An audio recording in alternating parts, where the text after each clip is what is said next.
Growing up in South Africa, we always had an abundance of stone fruit, like these gorgeous plums, apricots and peaches. And sometimes over the summer there's just a glut of excess fruit, so what do you do with it? Turn it into dessert like today's gorgeous plum and orange tart.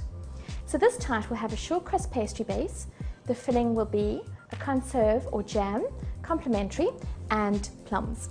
And where the oranges and lemons come in, we're actually going to add that to the pastry itself to give an added extra citrusy tang. So plums are really easy to deal with. Just take a little knife and there's a natural crease in the plum. Run it along there, twist, and off you go. There's lots of different varieties of plums, but one thing's for sure, that they are really, really full of vitamins. They're part of a group of fruits and vegetables that are red and green in colour, that are full of antioxidants called proanthocyanidins. And these are all incredibly good for you for your general health and well-being, but especially for strengthening heart and vein tissue in the body. So just carry on going till you've got about 8 or 10 plums, depending on the size of your dish. So now we're going to make our short crust pastry, but before you do, just prepare your tin first. So this is the pastry tin, a loose bottom pastry tin that I have greased with butter and sprinkled over a little bit of flour. So short crust pastry, quite simply, is plain flour mixed with butter, and to bind it together, tiny little bit of cold water. So of course you can do this by hand, but it's equally easy doing it in a Magimix. This takes a matter of minutes, so don't over process it. So in goes 220 grams of plain flour, and then 110 grams of cold butter, just cubed up, and we're going to pulse this until it forms fine breadcrumbs. This literally is just a matter of a minute. Okay, noise.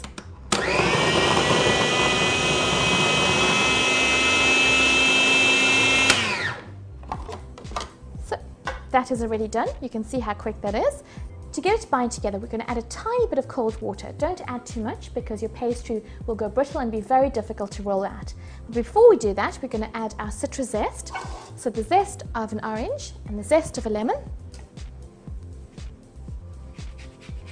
This is going to contrast beautifully with the fresh plums and plum conserve. You can also add a little bit of vanilla powder if you'd like to, but really the zest is enough.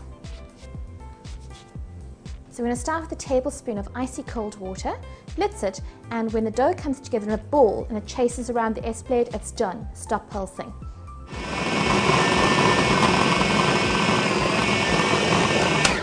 So it's in a bowl, it's chased the S-blade around and it's done. So very quick. So because we've worked this pastry quite a bit now, we're going to have to cover it in cling film and let it rest in the fridge for about half an hour. It will stay in the fridge about 3 days and will be absolutely fine. And then you take it out and bring it back into almost room temperature before you roll it out again.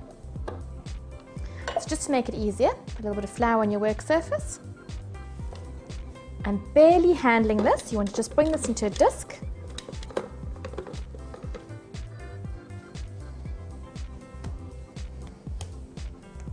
Don't knead the pastry, you're literally just bringing it into a disc.